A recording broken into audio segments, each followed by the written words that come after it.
नमस्कार, मैं हूं आपके साथ अभिषेक पुंडीर। मध्य प्रदेश में लोकसभा चुनाव की तैयारियों को लेकर पीएम झाबुआ में थे और यहीं से एक खबर शिवराज जी को दिया गया कि आप मध्य प्रदेश की इस लोकसभा सीट से चुनाव लड़ेंगे। इसी सीट से पूर्व प्रधानमंत्री अटल बिहारी वाजपेयी भी चुनाव जीते थे। क्या पूरा मामला इस रिपोर्ट में देखिए।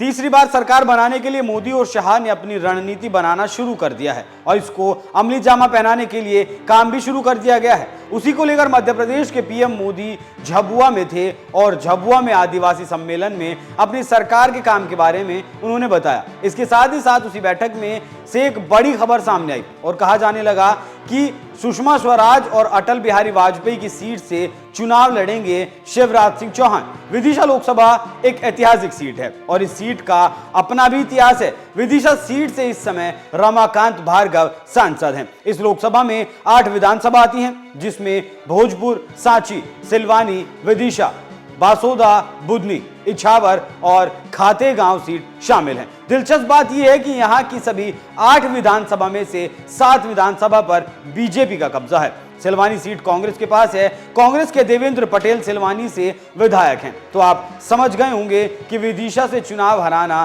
कितना कठिन है। ऐसे में शिवराज यहीं से चुनाव लड़कर दिल्ली जा सकते हैं।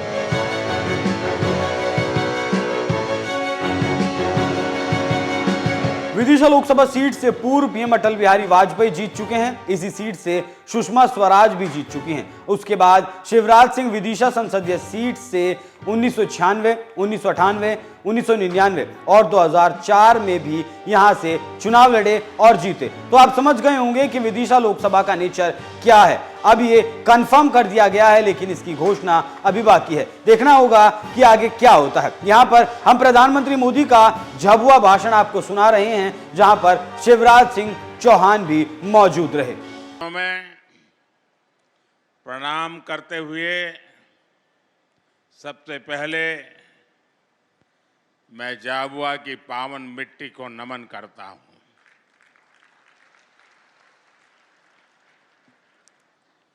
आप सब इतनी बड़ी संख्या में मुझे आशीर्वाद देने के लिए पधारे हैं।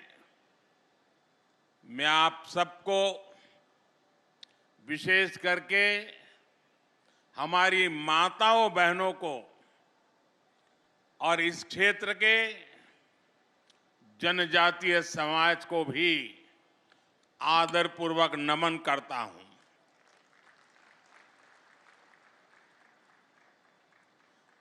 आप सबको देखकर मन में वैसी ही खुशी हो रही है जैसी अपने परिजनों से मिलकर के होती है।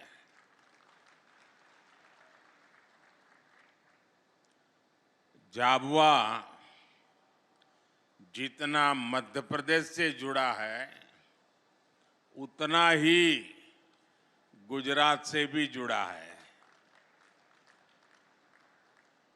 झाबुआ और इस पूरे इलाके की गुजरात से केवल सीमा ही नहीं लगती, बल्कि दोनों तरफ के लोगों के दिल भी मजबूती से जुड़े हुए हैं।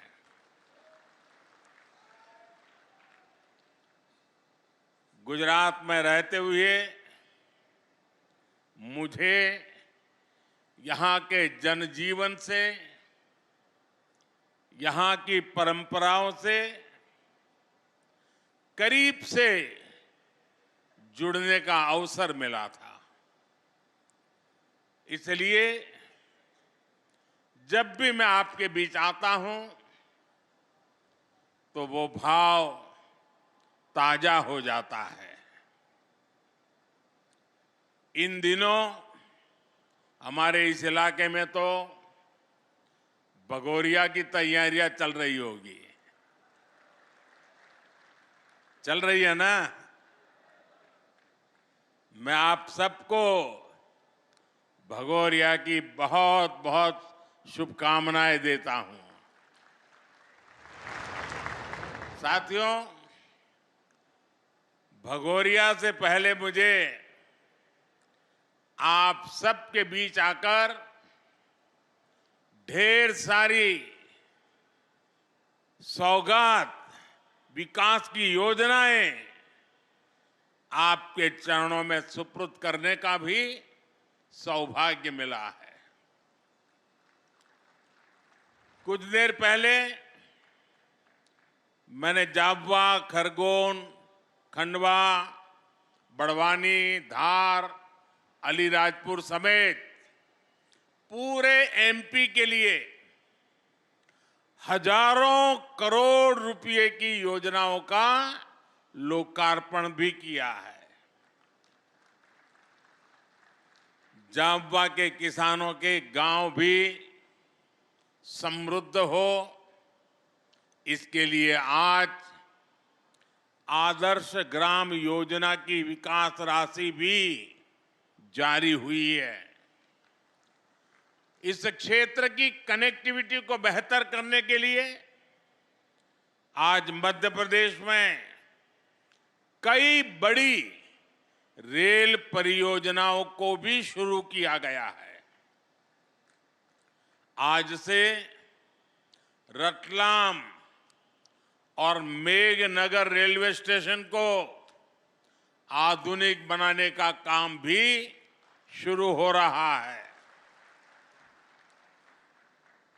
जनजातीय समाज की मेरी करीब 2 लाख बहनों बेटियों के खातों में 1500 रुपये भी आज भेजे गए हैं।